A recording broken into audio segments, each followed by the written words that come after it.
Okay, so we discussed, first and foremost, trying to grease the groove. The groove being the pattern, the grease being let's loosen up the body and get it used to the position. So what I want to do is break down how we practice hip hinging before we ever pick up a weight. So you'll see I have a pole here, a dowel. You can use a broomstick, you can use a mop, anything. It doesn't really matter. It just has to have a relatively, it just needs to be straight, and it has to be able to touch your head and just past your hips. So this dowel works.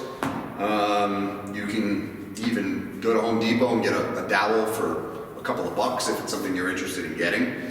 So the hip hinge pattern, remember, and I'm going to sort of face laterally here as I do this so you can see this. Remember, we said it's a break at the hips, minimal knee, primarily hip dominant pattern.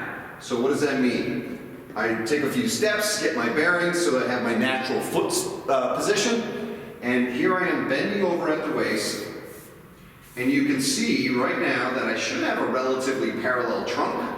Notice that my knee is slightly bent, but most of the bend is coming from my hips, and you see that the tibia is very vertical. Remember, this is very different than the squat pattern, which had us looking more like this. Okay, more parallel tibia, trunk to tibia. So this pattern, the hip hinge pattern, break at the waist, neutral spine, all the movement comes out the hip. Couple of the cues that you're going to want to think about when you're practicing this for the first time is sitting backwards. Imagine there's a wall behind you and you're trying to touch it with your rear end. So I'm shifting, you can see my weight shift back, and now my chest is pretty much over my toes, my head is past my toes, I'm maintaining neutral. Now, how do we know if you're able to maintain neutral? This is where the stick comes in, because this is critical. One of the things we don't want to have happen when you're picking up weight is the spine to flex. I don't want this, ever. That is 100% contraindicated in exercise and performance and strength training. You may have heard someone talk about, well, it's okay every once in a while. No, it's not okay. You should not be flexing your spine while picking up an object underneath you, because that will start to cause disc damage over the long term. And if the load is heavy enough, that can cause disc damage immediately. So neutral position is what we need to maintain. So I take the pole, I put it on my back. Now you'll notice I've got it on my tailbone, I've got it on my head, and therefore I've got it on my mid-back. So hold it however you feel comfortable. You can switch your hand position, whatever feels comfortable to you. And you're going to maintain those 3 points: tailbone, mid-back, and head. I'm going to do that again. Tailbone, mid-back, and head. Notice, it's probably easier to see this way.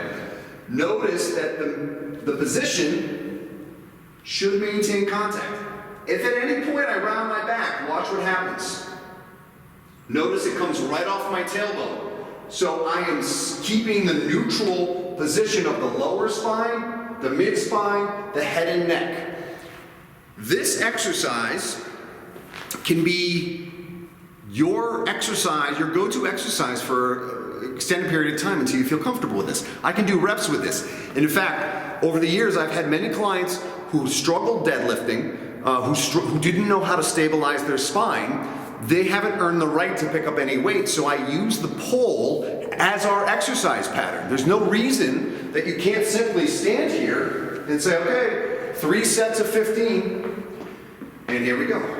1, 2, 3, 4, and this should just become automatic, so by the time I take the pole away, I can say to myself or my client, hey, now we're just going to practice without the pole.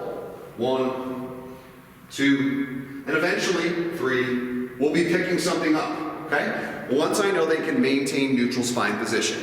So, find yourself a pole, practice, see what this looks like. I'm curious to see how you all respond to this patterning. I suspect several of you, if not many of you, will find it a little bit challenging initially to kind of coordinate this.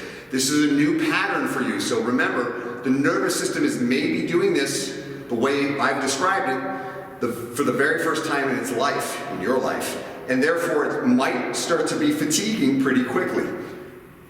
Okay? See you soon.